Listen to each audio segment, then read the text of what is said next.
Olá, pessoal, seja bem-vindo ao novo podcast do Giro do Boi. Hoje vamos falar de genética, mas de uma forma mais ampla. De nada adianta o pecuarista investir em touros top, os cabeceiras, Deca 1, top 0,1% de alto potencial genético, se outros manejos dentro da fazenda também não vão bem, A genética só será expressada se o rebanho estiver impecável com a sua sanidade, com a sua nutrição, com o seu bem-estar. É isso que as centrais de coleta, processamento e distribuição de sêmen e embriões estão fazendo atualmente aqui no Brasil. Elas estão tentando ajudar o pecuarista em vários aspectos, porteira adentro. A nossa entrevistada de hoje acaba de chegar de uma visita técnica aos Estados Unidos.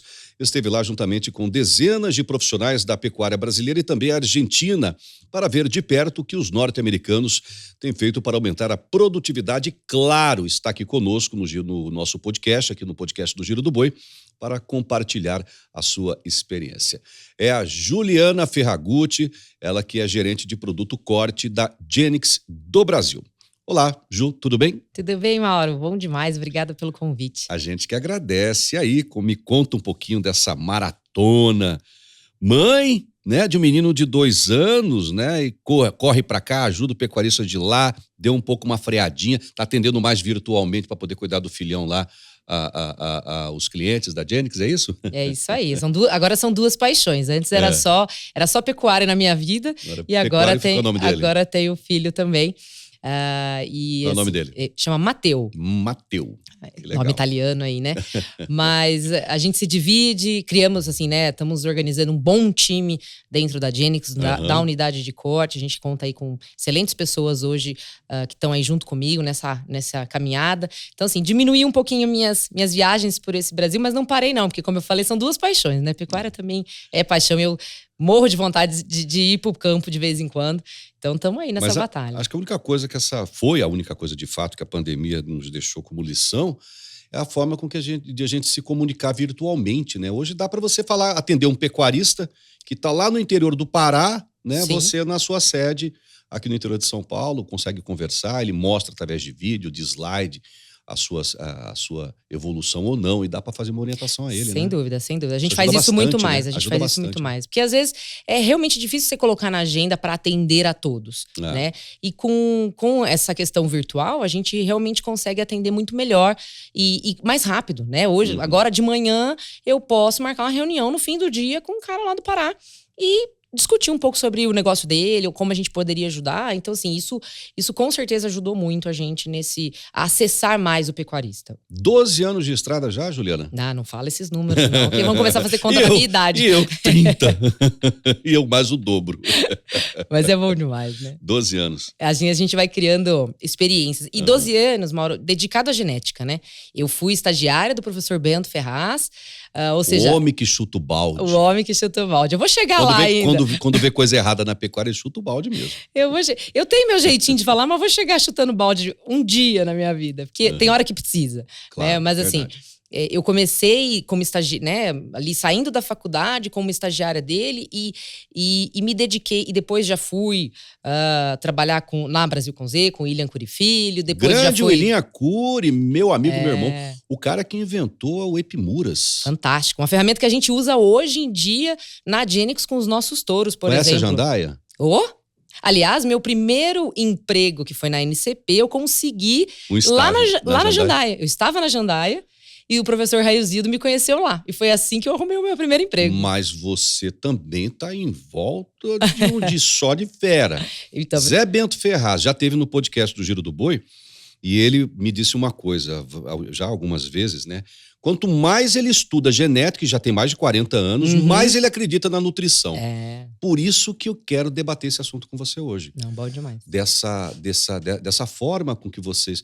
Porque a gente estava falando recentemente na televisão, no programa Giro do Boi, no Canal Rural, exatamente sobre isso. A função de vocês é o quê? É receber o touro, escolher o touro, contratar o touro, coletar o touro, processar o sêmen, embalar, que a gente fala, armazenar, enfim, e distribuir. Seria isso. Mas vocês estão mais preocupadas. Eu acho muito bacana isso, porque Não adianta o cara levar um touro, como eu disse agora há pouco, Deca 1, Top 01, campeão na Expo Zebu, na Expo Genética.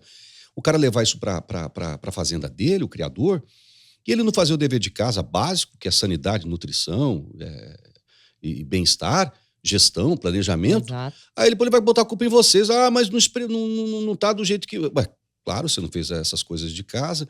E vocês estão nessa nova fase, eu achei muito legal. Por isso o motivo do nosso podcast hoje, viu, Ju? Isso, não, isso é importante, assim, porque que nem a gente fala que a IATF que ela permitiu o avanço do uso da genética, seja ela qual for, qual raça, foi a IATF que permitiu isso em larga escala, né? Mas a IATF ela não é a solução para todos os problemas. Muito pelo contrário, se você não tiver com a sua fazenda bem organizada, manejo, né? Vamos falar assim, você quer instituir IATF na sua fazenda, você não treinou seus funcionários. Você não chegou pro pessoal e falou assim, até hoje nós usamos touro, vamos entender aqui que nós vamos começar a usar uma nova técnica. Vamos treinar vocês, porque precisa ter cuidado, precisa ter experiência. Não adianta você introduzir uma coisa dentro da fazenda e esperar que do dia pra noite ela saia funcionando, né? Então, assim, é uma técnica hoje dominada, claro, mas ela exige todo um ambiente para ser feita. Manipulação. Tem cara que não sabe que, se eu não me engano, 36 graus de descongelamento do sêmen, é 36, né? 35, 36, né? Tem gente que não sabe o que é isso. Claro. Não sabe manipular. E tem que ficar por segundos. Genético. E é nessa temperatura por segundos dentro de um descongelador, né? Ou seja, num botijão, você não pode ficar erguendo ele tanto tempo fora do botijão de nitrogênio líquido. Então, assim, são pequenos detalhes que quando você decide usar uma tecnologia que está aí disponível para todo mundo, com um custo muito baixo hoje, mas exige todo um ambiente, né? Exige toda uma necessidade de organização da fazenda, desde manejo. Não adianta você, por exemplo, vaca estressada, batendo paulada e choque em vaca no curral, não vai emprenhar nada. Emprenha. Então, assim, são detalhes. Aí o cara gasta, aí o cara tem que fazer 2, 3 inseminações. Exatamente. Muitas vezes nem consegue. Não, o cara não aí ele acha que a culpa é não, muitas vezes a culpa é dele. Não, ele não sai nem da primeira inseminação, porque ele vai fazer a primeira, vai dar 20, 30% de prenhez, vai falar, não, a ATF é uma porcaria, né? Então, ou seja, é isso que a gente está tentando agora levar com mais intensidade. A gente sempre fez, mas agora a gente realmente pôs uma roupagem, trouxe uma pessoa que não é uma pessoa de genética, ou seja, uma pessoa que tem experiência de gestão de fazenda, desde a parte reprodutiva, treinamento de equipe, treinamento de maternidade, que é algo importante também. Então, assim, a gente trouxe uma pessoa nova para dentro do time, que não tem a expertise do touro, ou seja, da genética, mas para agregar todos esses pontos importantes que vai muito além da escolha do sêmen ou do processo ali só da IATF. E aí é aí que a gente está querendo levar. E com essa pessoa, né, nesse novo projeto que se chama Genex Connect, a gente está trazendo empresas parceiras, porque eu acho que é um pouco disso que falta na pecuária. A gente se unir, né? Ou seja, o cara com uma boa central ali dando assessoria em genética, com uma boa empresa de nutrição dando uma boa assistência, uma boa empresa de sanidade, treinamentos de manejo de gado, gestão de pessoas, uma empresa de gestão agropecuária, para o cara saber quanto que ele gasta, quanto que entra, quanto que sai dentro da fazenda. Pronto, muda o negócio do cara com coisas simples, né? Então é isso que a gente está. Então a gente está trazendo para dentro desse projeto empresas que são especializadas nessas outras áreas, para a gente efetivamente tentar entregar para o pecuarista uma excelência na cria. É isso que a gente quer. Você quer ver uma coisa também que me assusta muito e me deixa triste de certa forma, com certeza acho que você também fica, é o fato do pecuarista punir a vaca indevidamente. Aquela que, por exemplo, você acabou de tocar nesse assunto agora, não emprenhou no primeiro protocolo de ATF, o cara vai e descarta ela. Mas ele esqueceu que a equipe dele não estava treinada para isso. Muitas vezes foi uma vacina reprodutiva que ele deixou de ministrar. Muitas vezes aquela vaca não estava no score 2, não estava no score ideal para poder entrar na estação que vai começar já, entendeu? E o cara acaba punindo a vaca indevidamente. Por erro dele e da equipe dele. Exato. Vocês também enxergam, olham por esse lado? Isso. Até porque, assim, isso Isso a gente vê nas primeiras categorias, né? A gente tem discutido bastante ultimamente. Por exemplo, novilhas, primíparas, que são categorias difíceis, sensíveis, né? Exatamente. Então, assim, começa desde o momento de você manejar essas categorias separadamente das multíparas. Então, isso é importante. Começa ali, na formação de lotes. E aí, se você... Tem que ser separado mesmo? Tem que ser separado. Tem que ser separado, por quê? Porque tem todo um... Existe uma dominância, que todo mundo sabe, né? Gado é dominante, então os animais normalmente mais velhos dominam os mais jovens. E é necessário, né? Primeiro que eu acho que, é igual o Bento fala, né? Nutrição é uma coisa importante. Então, assim, pra mim, vaca não devia existir uma vaca magra e não devia existir pastos ruins para vacas. Porém, como a gente sabe que o mundo não é mil maravilhas, a gente entende que novilhas e primíparas, principalmente, elas têm que ter uma condição melhor de nutrição, de pastagem, né? E até muitas vezes uma ajuda de uma suplementação mais proteica, para ela obter melhores resultados. E aí, quando a gente parte ainda para desafios de precoce, né? Ou seja, um animal, por exemplo, um animal zebu, ainda mais jovem, entrando mais jovem na idade reprodutiva, ainda é mais importante a questão da nutrição. E aí, onde que eu quero chegar com isso?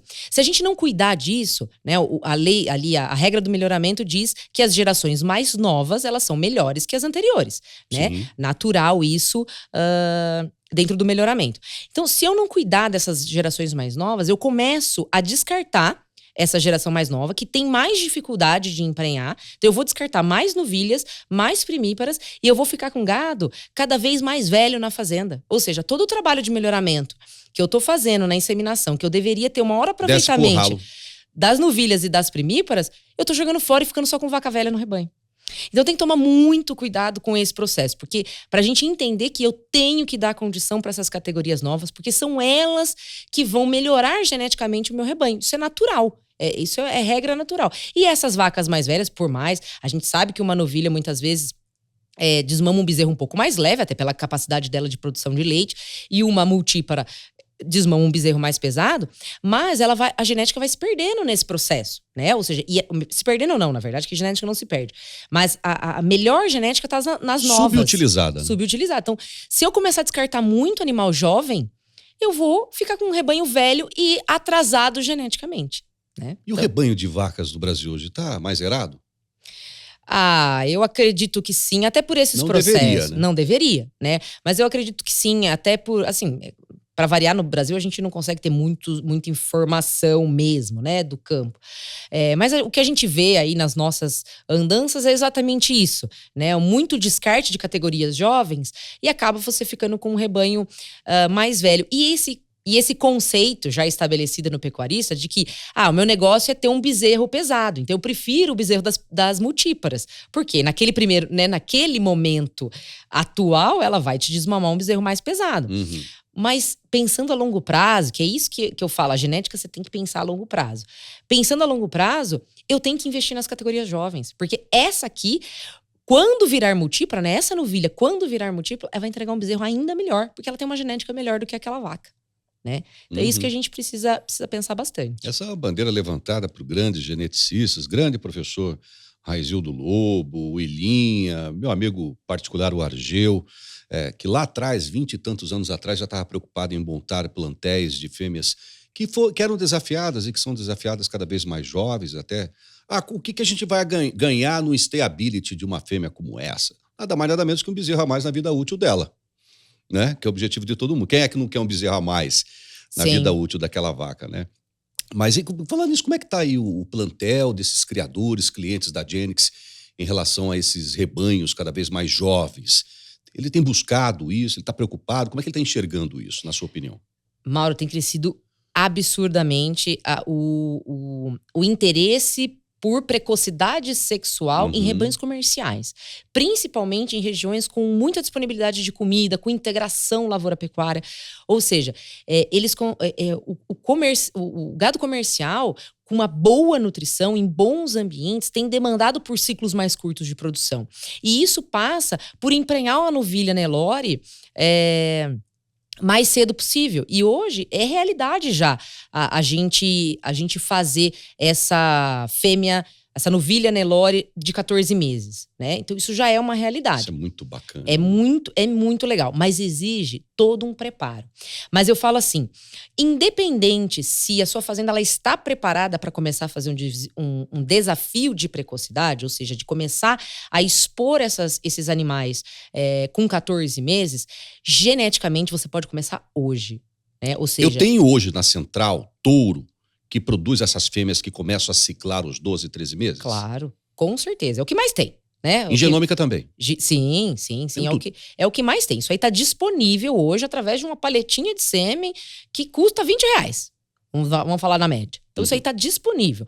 Mas isso é algo de longo prazo. Isso é uma coisa que se constrói. A genética se constrói safra a safra, geração tijolo a geração. tijolo, exatamente. Então assim, eu quero fazer isso um dia na minha fazenda, mas hoje eu não tenho condição de dar um bom pasto para aquela novilha precoce, de dar uma suplementação. Eu ainda não tenho essa condição, vamos dizer, nutricional. Porém, a genética, você pode começar hoje. E você deve começar hoje. Porque daqui 5, 10 anos, quando você decidir que a sua fazenda está pronta, a genética já está no DNA do seu gado. Já está lá, né? Se você começar lá na frente a se preocupar com isso, você vai demorar mais 10 anos.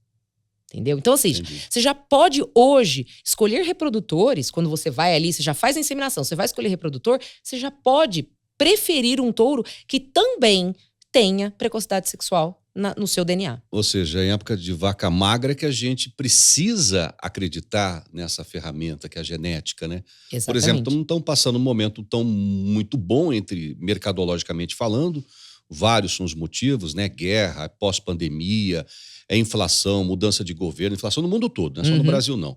É a China que baixa em $3.000 a tonelada da carne paga pela carne brasileira, o consumidor brasileiro que está descapitalizado para poder comer com mais frequência a sua proteína animal. Então isso não cabe, a gente não consegue resolver isso, nós, né? Quem dera se a gente tivesse esse poder. Então aí o cara dá uma freada, aí o que acontece? A arroba baixa. Mas ela começa... É nesse momento que a gente consegue... a gente tem que investir em genética, que custa percentualmente irrisório o investimento, porque eu vou colher daqui 2, 3 anos esse investimento que eu estou fazendo agora, pequeno investimento agora. E lá vai estar com certeza, precisamos acreditar, né? Muito melhor do que hoje, né, Ju? Exatamente. A genética bovina, ela é de longo prazo. A gente tem as gerações bovinas são longas, né? Então a gente precisa entender que nem a inseminação que nós vamos fazer esse ano, né, 23, ela vai ser o bezerro desmamado de 25 e o boi gordo de 26. Ou seja, aonde a gente acredita ali pelo ciclo normal da pecuária, onde a gente vai estar invertendo um ciclo de alta já, ou seja, um bezerro valorizado. Né? É normalmente isso, 3 anos, 4 anos, é mais ou menos isso exatamente. mesmo. E o mais crítico de tudo, pensa que o boi gordo de 26, dessa inseminação que nós vamos fazer agora, as irmãs deles, que é a novilha de 26, que vai entrar na estação de monta... Eu seguro ela. Exatamente, ela vai ficar no seu rebanho. E ela pode ser aquela que vai ciclar os 12, 13 meses. Exatamente. E aí você, nesse momento, onde a pecuária, né, a pecuária não tá tão positiva assim, toma uma decisão de ou parar de inseminar, ou usar boi de boiada, e aí é essa novilha sua que você vai repor em 2026. Então o problema não é nem o boi gordo que você vai matar, é a fêmea que vai ficar. Porque essa novilha de 26 é o bezerro de 27.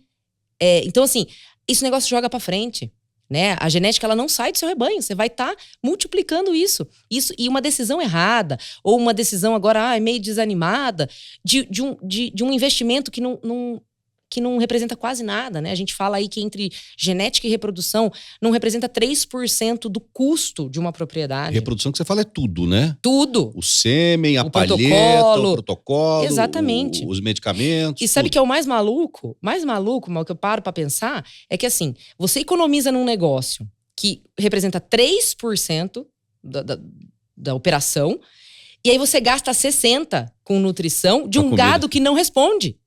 Não, gasta mais. Teve um confinamento aqui no estado de São Paulo, que me apresentou esses dias aqui um relatório.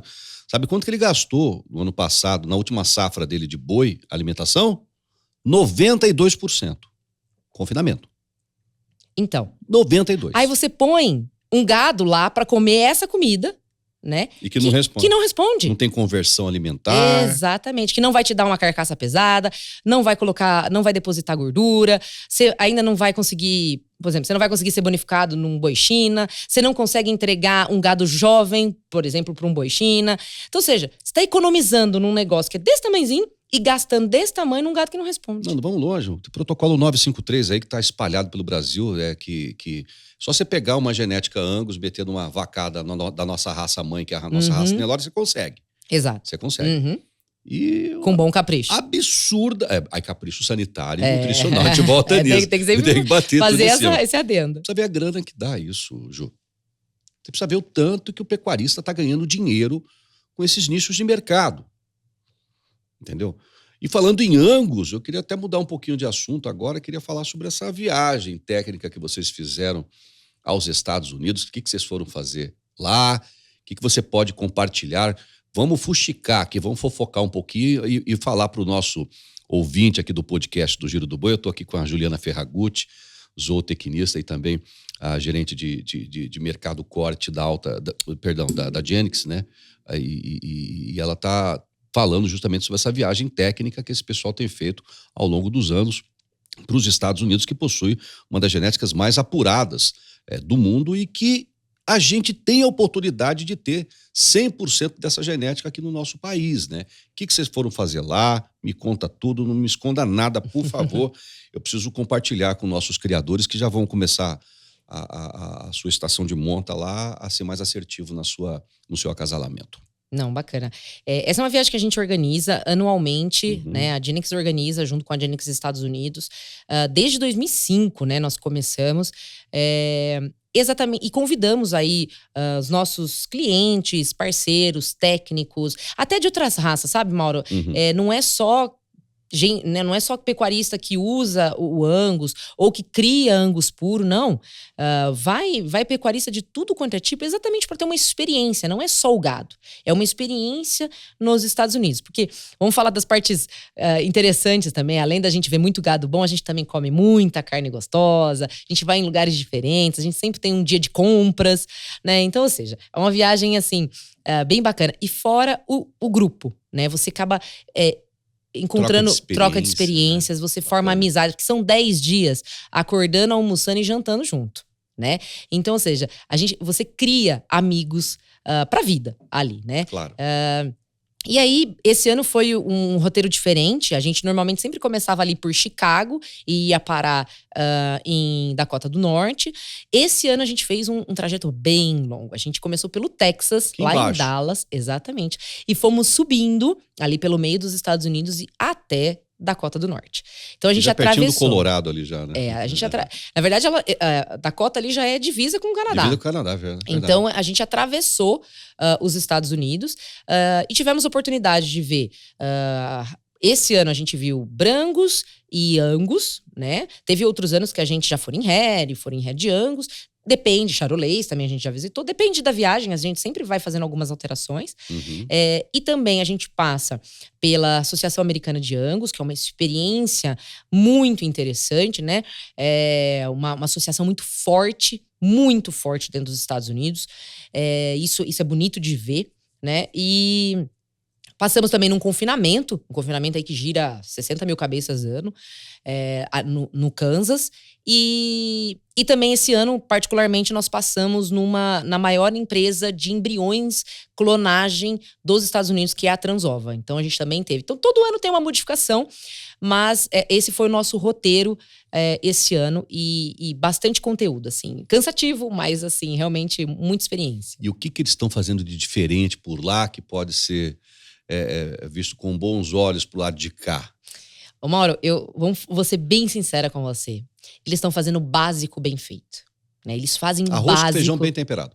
Básico com excelência. Então, ou seja, desde o foco, vamos falar do foco da seleção do Angus, por exemplo.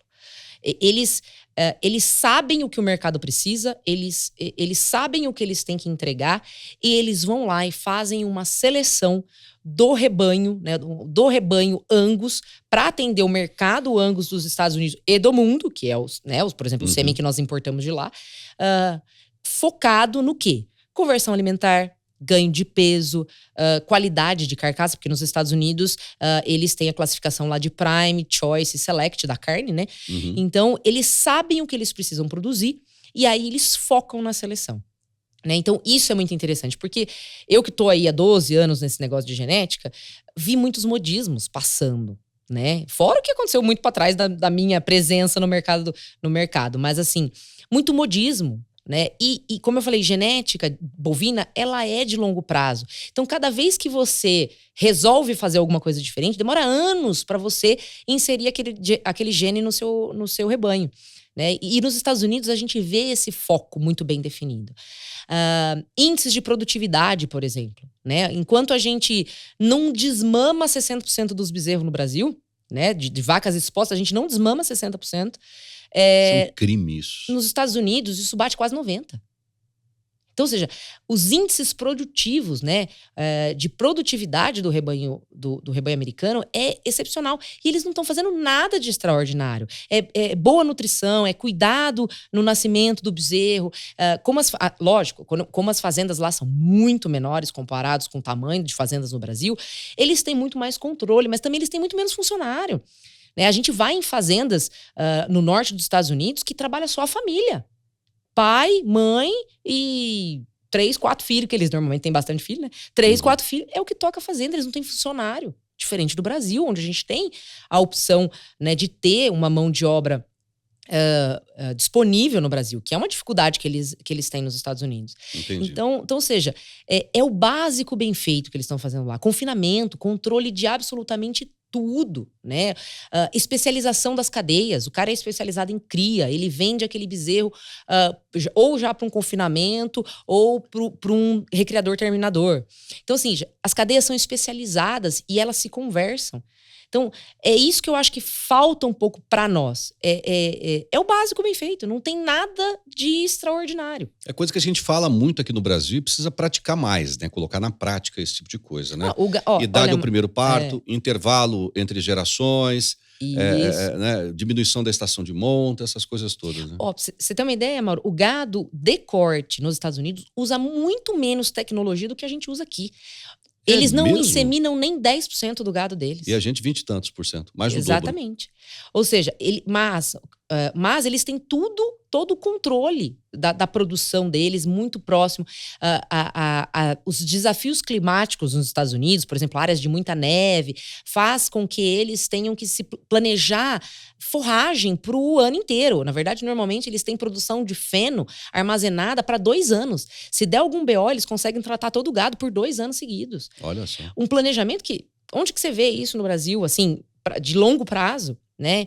Então, assim, não tem nada de extraordinário do que a gente não tenha disponível no Brasil, né? Eles não podem usar, por exemplo, eles não fazem IATF no gado, porque eles não podem usar um hormônio do estradiol que a gente usa no Brasil, é proibido nos Estados Unidos, né? Então, ou seja, eles não conseguem sincronizar as vacas nos Estados Unidos da mesma forma que a gente faz aqui. A inseminação lá é convencional? É convencional. Aquela época de rufião, aqueles trem lá? É convencional nos Estados Unidos. Que trabalheira. Eu lembro daquela época. Os rebanhos são muito pequenos, né? Os rebanhos são pequenos.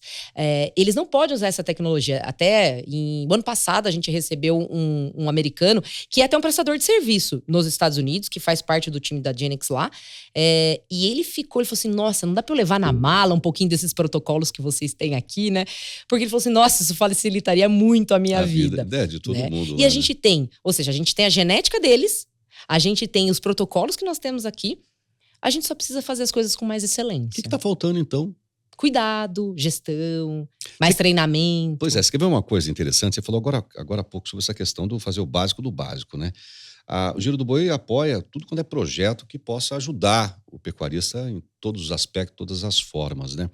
Por exemplo, a gente está apoiando essa iniciativa recente do professor Matheus Paranhos, do Grupo Ético da Be Animal, com apoio da Friboi e de várias outras empresas, a MSD, por exemplo, que é o projeto Cada Bezerro Importa. Eu não sei se você sabe, mas se a gente levar em consideração que nascem aí 50 milhões de bezerros no Brasil por ano, beira isso, 48 milhões mais ou menos, aquilo que você acabou de falar, a gente tem dificuldade com números, né? Então, vamos chutar 50 milhões. O pessoal fala muito que a taxa de mortalidade de bezerros do nascimento ao desmame gira em torno de 3, 4. Não é isso, é muito maior. É muito maior, segundo o professor Matheus Paranhos. Qualquer coisinha, vocês vão lá brigar com ele. Ver onde é que ele arrancou esse número. Ele, a Janaína, aquele pessoal professores lá que compõem a Be-Animal, um grupo ético, gira entre 8% e 12% a mortalidade de bezerros no Brasil, do nascimento ao desmame. E vamos botar a média de 10%, eu estou falando em 5 milhões de bezerros que morrem no Brasil antes de serem desmamados. E não é durante a gestação, é depois que a vaca derrubou ele. Uhum. Quando a gente fala de derrubar o bezerro, né? Então, é complicado. O cara já investiu lá num protocolo, investiu num sêmen de qualidade, né? A vaca passou 9 meses gestando aquele bicho lá, aí quando nasce, problema de doença, é uma diarreia, é uma doença respiratória e problema de acidente de curral. Por exemplo, você pegar você quer ver uma coisa que eu acho um crime? Manejo, treinamento, que acho que vocês estão atacando em cima disso, ajudando o pecuarista nesse aspecto.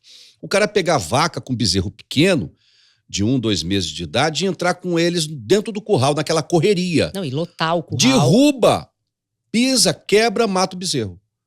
O cara tem que apartar aqueles bezerros, apartar as vacas antes de entrar com eles no curral. Entendeu? São coisas tão básicas do básico, sabe?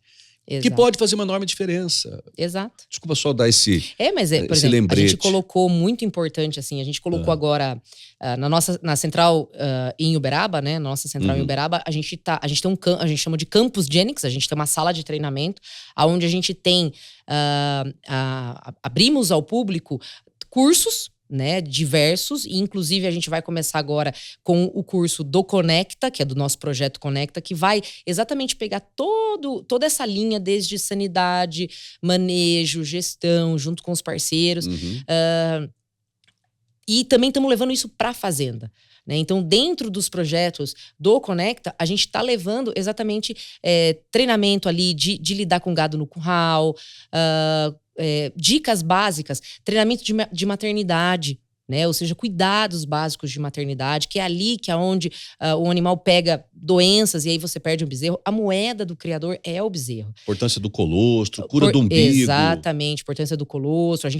Hoje a gente até tem um produto como alternativa, né? A gente tem um produto de colostro bovino mesmo como alternativa, caso você não tenha, né? Ou seja, é um negócio que vai ficar ali na sua farmácia. Nasceu gêmeos, preciso fortalecer esse bezerro. Tem um produto. A vaca rejeitou. Rejeitou. Ou seja, porque eu não posso, aquele bezerro para mim, ele vale dinheiro. Sim. É a minha moeda. Sim. É o que eu falo. O que você produz, um pecuarista de cria faz? Produz bezerro.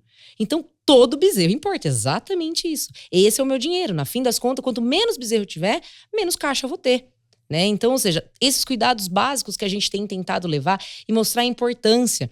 E quando você agrega a genética e o processo da IATF, a escolha da genética, você põe uma importância ainda maior nesse bezerro, né? Porque ele teve um custo adicional, que não é nada de absurdo, mas ele teve um custo adicional quando você insere o processo da tecnologia da IATF. Né? E aí, se eu gastei um pouquinho mais, preciso cuidar melhor. Então, aí você ajuda, né, nisso, ou se você perdeu aquele bezerro, você fala assim, não, esse bezerro, né, custou mais, eu não posso perder esse bezerro. E isso é todo vacinas reprodutivas, e você fez essa conta depois que nasce. E o tanto de vaca que aborta que ninguém nem vê. Exatamente. Né? Então, são cuidados importantes que a gente precisa ter para ter uma cria de excelência. E esse treinamento para vaqueiros lá, ele é feito dentro da central de vocês, para os clientes, e também dá para dar um pulinho na fazenda, juntar aí os vizinhos da região, juntar o número maior fica mais fácil, né? Sim. Aí, sei lá, 20, 30 vaqueiros, né? Vamos para um curral, vamos fazer umas... Dá para fazer isso aí? Dá para fazer. A gente já tem feito em algumas fazendas específicas, dentro da fazenda, porque aí já usa ali o modelo de curral, porque tudo isso faz diferença. Mas a gente também tem feito treinamentos lá na nossa central, e principalmente também atrai bastante... a gente tem que atrair um público novo, Mauro, que é os estudantes, né? A gente tem que trazer esse povo pro nosso lado, porque muitas vezes eles saem perdidos, e a genética... Pouca gente pensa, quando sai da faculdade, fala, nossa, eu vou mexer com genética. O público é muito pequeno, então a gente está tentando atrair mais apaixonados apaixonados por genética, por isso que Uberaba é um centro bom ali também de fazer esses treinamentos. Mas não é fácil não mexer com genética, não é fácil. Mas é bom demais, é paixão. Essa conversa de que sempre vai existir o touro ideal para cada vaca. Na verdade, Mauro, existe o touro ideal para cada sistema. Tá? Lógico, quando a gente fala dos rebanhos que estão selecionando, produzindo touros, existe sim sempre uma... Touro que eu falo não só em cobertura, mas também em oferecimento do sêmen dele, tá? Sim. Eu falo do contexto geral ali. Quando a gente está falando numa fazenda que produz genética, ou seja, produz touros ou para vender sêmen ou para vender touro, a gente faz os acasalamentos individuais. Mas o mais importante, quando a gente fala de um rebanho comercial, é você adequar aquele touro ao sistema de produção. Né? Isso que é importante. Touro e raça, vou botar na mesma gaveta. Tá. Porque primeiro você vai selecionar a raça para o sistema de produção e dentro da raça você tem que estabelecer o touro, o indivíduo, né? Porque existe muitas particularidades. Então, isso é muito importante. Então, assim, que nem a gente tem... Não adianta você pegar, por exemplo, um touro Nelore. Não adianta você pegar um touro Nelore de um frame maior, um touro grande, que vai entregar muita carcaça, mas vai exigir mais nutrição e botar no Pantanal. Mas eu já posso pôr em Rondônia. Chove o ano inteiro, pastagem boa. Integração, tá bombando. Ou seja, lá agora. É a mesma raça, né? A mesma raça, mas com indivíduos para ambientes diferentes. Né? Então, a gente tem a fórmula do melhoramento é que o fenótipo, que é aquilo que a gente vê, é o genótipo, que é o que ele tem no DNA, mais o ambiente, mais a integração genótipo-ambiente. Ou seja, a gente precisa adequar aquele animal ao sistema de produção. Ou seja, se eu tenho mais comida, menos comida, é a mesma decisão do cruzamento industrial. Vou cruzar com Angus e vou ganhar com heterose. Tudo bem, mas se você cruzar com Angus e continuar criando aquele bezerro, igual você criava um bezerro Nelore, vai virar um gabiru, né? Aquele bicho que não vai crescer, os carrapatos vão querer comer ele inteiro, e aí você não vai ter nada. Né? Ou seja, você está usando é a Ferrari na sala de terra. Então, ou seja, a gente tem que adequar. Isso a gente viu muito também com o uso da F1 Angus, né? Com uma fêmea extremamente precoce, uma grande oportunidade de você tirar um bezerro a mais dentro da fazenda. Para fazer um tricross. Só que aí, qual é a decisão? Tá bom, que raça que eu vou usar no tricross? O tricross é mais exigente ainda, né? Exatamente, muito mais exigente. Então, assim, se você usar uma raça taurina continental, por exemplo, ele não pode nem ver pasto. Tem que desmamar com cripe pesado, botar no coxo e matar rápido. Agora, eu quero usar minha F1 para fazer mais bezerro, por que não voltar um Nelore? Volta um Nelore, faz um 3/4 zebu, que vai dar uma carcaçona e vai aguentar ambiente de Pará, por exemplo. Então, ou seja, a gente tem que usar... Então, não existe um touro para vaca. Existe um touro para o ambiente, para o objetivo, para o sistema de produção. Isso é muito importante. E é nisso que a gente, vamos dizer, é especialista, né? Tinha um amigo meu, criador, ele é lá da região de Camapuã, né? Você conhece aquela região lá, capital nacional do bezerro de qualidade. Um abraço para os meus amigos de Camapuã, Mato Grosso do Sul. Ei, terra boa, terra querida. Já dizia meu amigo Rubinho Catenassa, areia santa do Camapuã. Saudades dele. E... Aí o cara falou assim, e lá tem uma tradição, todo mês de maio, venda de bezerros, né? Eles vendem pouco, acho que tem uma média lá de 12, 15 mil bezerros na feira lá que eles vendem. E são os bezerros mais pesados e valorizados do Brasil. É fora da média. Porque bezerro lá 300 quilos é comum, tá? É o fundo, entendeu? Mas que eles tratam bastante. Aí eu falei assim, essa conversa de genética, Juliana, aí eu falei, o que você está preconizando na hora que você vai comprar um animal? Que você olha lá, a gente tem o quê? O catálogo hoje de DEP, umas 40 mais em média, mais ou menos 40, né? Ou mais um pouquinho? Não, acho que... Umas 40 mais ou menos. Vamos falar que deve ter umas 25 a 30, vai. 30. Por programa, 30, né? Que aí quando você junta o programa tudo, todo...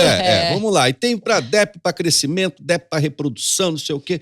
Aí eu falei assim, qual que é seu foco? Aí ele falou assim, meu foco é venda de bezerro. E que touro que você está comprando? Você está inseminando sua vacada com que tipo de touro? Para DEP ao desmame. Eu falei assim, só isso? Ele falou, só. Eu vendo bezerro. Falei, cara, mas acho que tem que parar para pensar. Você deveria pensar no cara que está comprando a sua genética. Você vai vender, mas quem vai usufruir daquela genética que você está vendendo é o recriador. Então você tem que, acho que, preconizar uma DEP ao sobre ano. Uhum. Aí ele falou, cara, não parei para pensar sobre isso. Falei, pô, você tá preocupado com o cara, bicho, desmamar pesado. Mas e aí, o cara que comprar, ele não responder, ele não tiver o mesmo sistema de produção que o seu, um creep feed em cabeceira. Aí que eu te falo Aí ele não volta e não compra no ano que vem. Isso. As coisas, né? Aí que eu te falo que os Estados Unidos, ele é bom no básico. Porque eles sabem exatamente essa cadeia produtiva, exatamente. Uhum. Então, ali, o cara da cria, ele sabe exatamente o que ele tem que entregar pro cara que vai ali recriar, que é muito pouco, ou botar no confinamento. Uhum. Então, ele isso é muito lógico para o americano. E para nós, normalmente, isso não é tão lógico assim. A gente tá sempre preocupado com o que eu tenho que entregar. Mas, por exemplo, que nem no próprio Angus, a gente sempre faz uma indicação. Eu quero fazer cruzamento. Tudo bem, então vamos selecionar o tipo de Angus. Porque hoje a gente tem dentro de um Angus americano, a gente tem desde um animal de frame muito moderado, muito baixo, mais usado, por exemplo, em sistemas de Rio Grande do Sul, até animais enormes que beiram quase um animal continental. Que serve, por exemplo, para uma realidade de Mato Grosso, com muita forragem, com confinamento, né? Goiás. Então, ou seja, até a escolha do Angus, você tem que pensar no cara que vai comprar teu bezerro. Né? Porque se ele pegar aquele animal de muito potencial, bezerrada, proveniente de um touro, com muito crescimento, muita capacidade de ganho de peso, e o cara recriar num sistema só de pasto, com pouca suplementação, e fazer vamos dizer, um semi-confinamento ali a pasto, não vai terminar nunca. Ele vai ter uma carcaça magra, sem cobertura, e vai ficar pé da vida. E vocês da Central conseguem auxiliar esse criador na escolha correta? Sim, exatamente. Com base em quê? No sistema de produção e das matrizes dele? Exatamente. E no conhecimento que a gente tem dos touros, da genética, né? Usando avaliação, usando pedigree, né? Usando, assim, uma série de informações que a gente vive ali o dia a dia.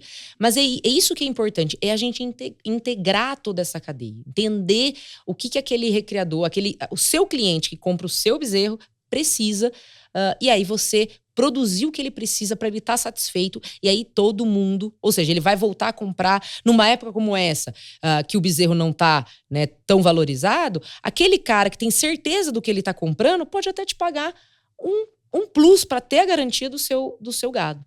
Entendi. Eu acho bacana isso, sabe por quê? Que essa preocupação de vocês em fazer com que feche o ciclo.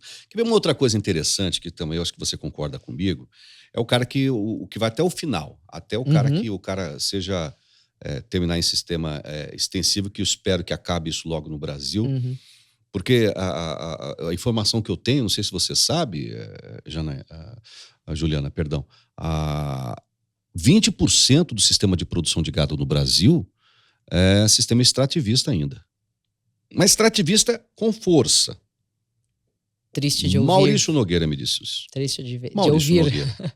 Maurício Nogueira. 20%. E 80% sistema que, entendeu? Um pouquinho mais. Já melhorou um pouquinho, mas longe tal. do... Aí você pega um pequeníssimo percentual de sistema intensivo.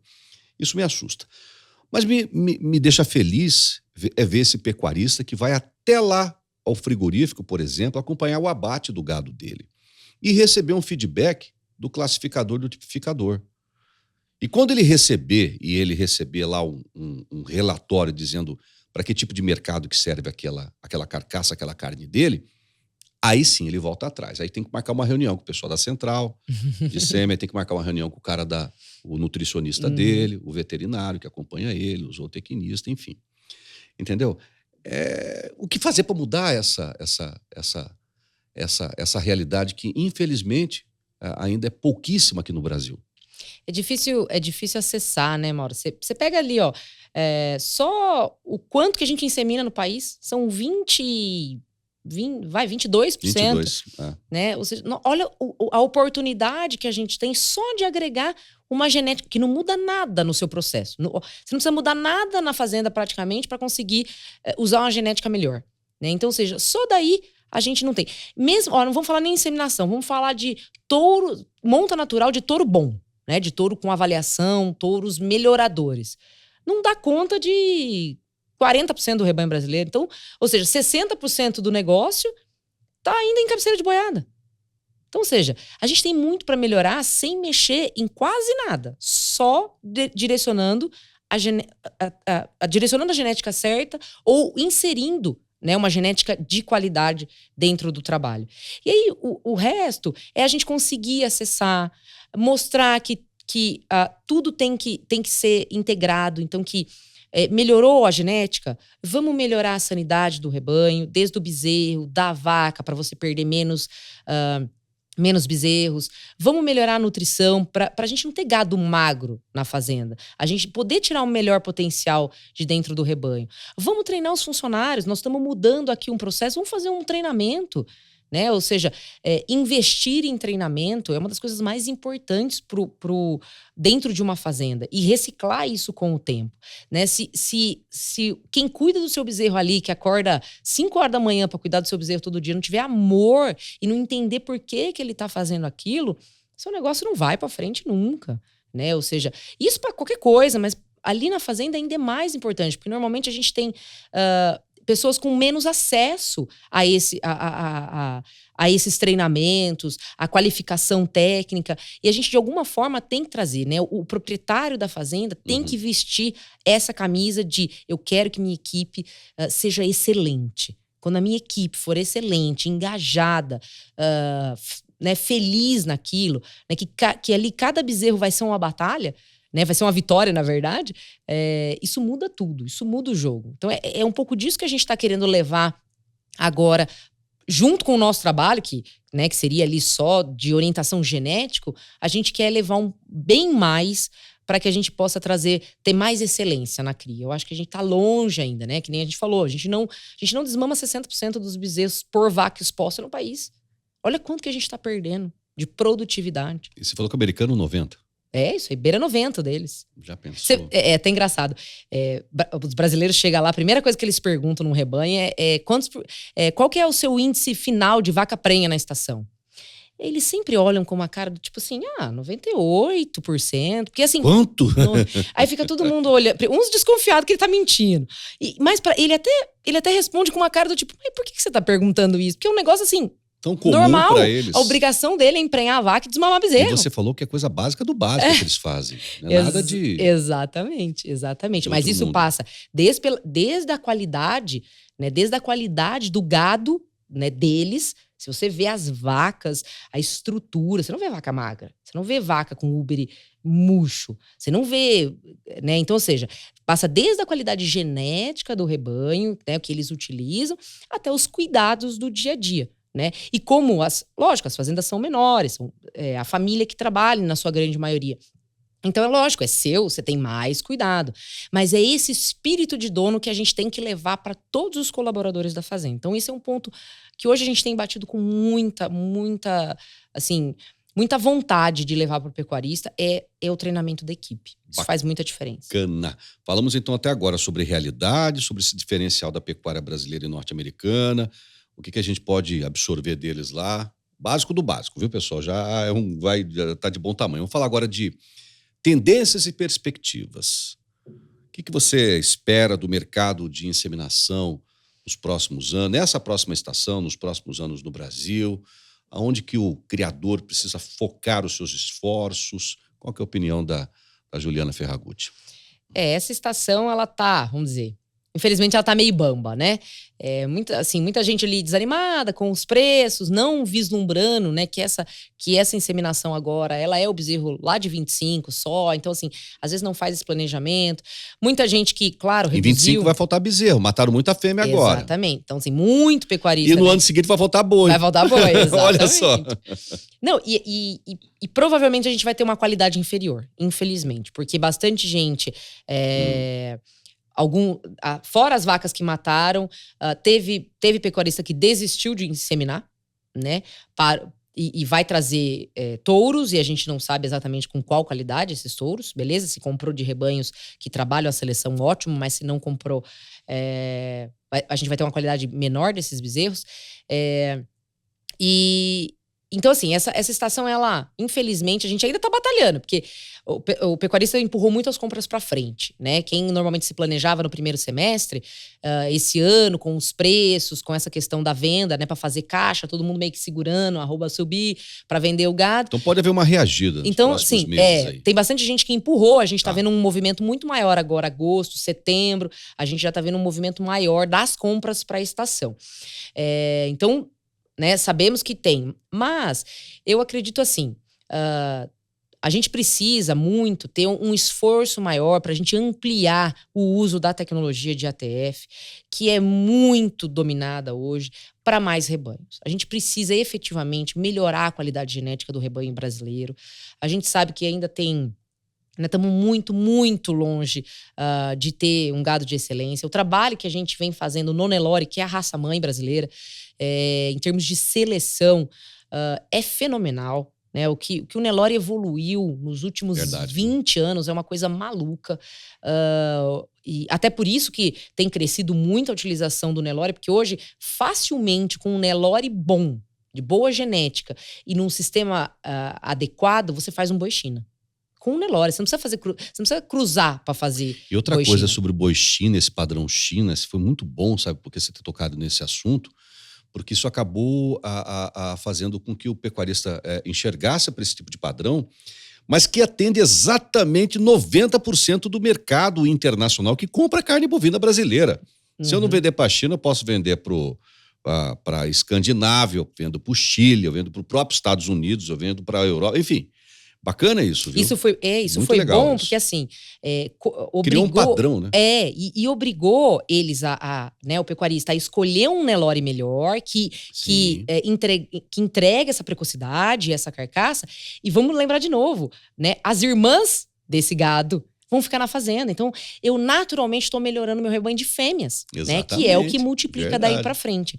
Então, isso ajudou muito, né? O Nelore, a evolução genética do Nelore, essa demanda, né? O mercado demandando da gente o que a gente precisa. E o pecuarista fazendo essa leitura tá melhorando, mas a gente ainda precisa atingir muito, muito gado ao redor desse país para melhorar a nossa vacada, trazer uma vacada mais jovem, aumentar o nosso peso de desmama desses bezerros, ou seja, melhorar ali não só a nutrição, mas a habilidade materna dessas fêmeas, nos preocupar com as características de carcaça, né? Hoje isso já é uma realidade ali dentro dos touros que estão disponíveis em Central, mas a gente tem que pensar que a gente é pago, né? O pecuarista ele é pago pelo aquele boi né, abatido no frigorífico. Então, ele tem que ter uma área de olho de lomo, um rendimento, uma cobertura de gordura né, adequada. E isso tudo vem da genética também. Isso vem da genética. A gente consegue enxergar isso quando a gente escolhe um reprodutor.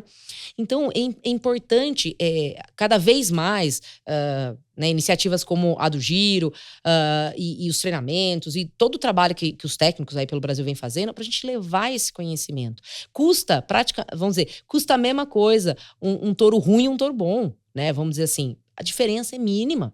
Né? Então, ou seja, a gente precisa levar esse conhecimento para a gente melhorar realmente a genética desse país. Assim. O criador precisa acreditar cada vez mais na genômica? Mauro, o cara que está ali fazendo a sua pecuária comercial do dia a dia, você nem precisa se preocupar com isso. A genômica está intrínseca já nos projetos. Né? Ou seja, todos os touros que estão em Central têm avaliação genômica na sua DEP. Ou seja, já está ali. O trabalho da genômica, ele é feito pelos selecionadores de touros que vão disponibilizar ou como reprodutor ou dentro da central. Então, o pecuarista ali do gado comercial não precisa nem se preocupar com isso. O que ele precisa se preocupar é com a gestão do negócio dele, né? Conhecer melhor as vacas. A gente tem se deparado com projetos que não identifica os animais individualmente, não tem identificação de vaca. Se você não identifica a vaca, e naturalmente você não vai identificar o bezerro, como é que você vai fazer a conexão para saber se essa vaca desmama um bom bezerro ou não? Se eu estou acertando na escolha da genética ou não? É básico, é uma identificação, é um brinco na orelha daquele animal. É que eu tô te fazendo essa pergunta porque todo mundo faz tanta pergunta aqui no Giro do Boi e você precisa... Então assim, vamos lá. Coisa, cada macaco no seu galho, cada lote no seu piquete. Por exemplo, comprimir para um lado, multipla para outro na hora da inseminação, né? E os caras ficam perguntando essas coisas e a gente acaba... Assim, às vezes ele fica tão preocupado com essas, né, assim, essas tecnologias como a genômica e passa despercebido o brinco na orelha, uma identificação individual daquele bezerro. Ou daquela vaca, para eu saber, essa vaca já tá perdendo qualidade de bezerro, vamos descartar essa, vamos botar uma novilha no lugar. Então, ou seja, é o básico do básico, bem feito, né? Então, assim, até, eu sou muito crítica aos índices dos programas de melhoramento como a última bolacha do pacote, assim, né? Eu só tenho que usar touro top 0,1%. Peraí, você conhece seu rebanho? Tem touro top 10 que pode ser bacana para ele também, que é bem barato até o sêmen. Então, tem muito. E outra coisa, o índice muitas vezes não reflete o que você precisa dentro da fazenda, né? Os índices, eles são, em sua grande maioria, empíricos, né? Ou seja, determinados ali. Tem uma série de composições de características que às vezes não é o que você precisa, né? Então, ou seja, identifiquei que eu realmente preciso melhorar a habilidade materna do meu rebanho.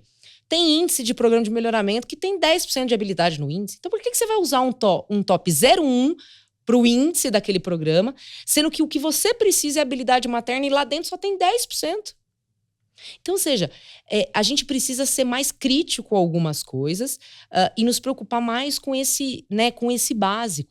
Né? A gente conseguir ter uma gestão melhor do nosso rebanho, uma contagem adequada, né? A gente está se deparando aí com propriedades que estão querendo iniciar e não sabe nem quantas vacas tem dentro da fazenda, em idade reprodutiva.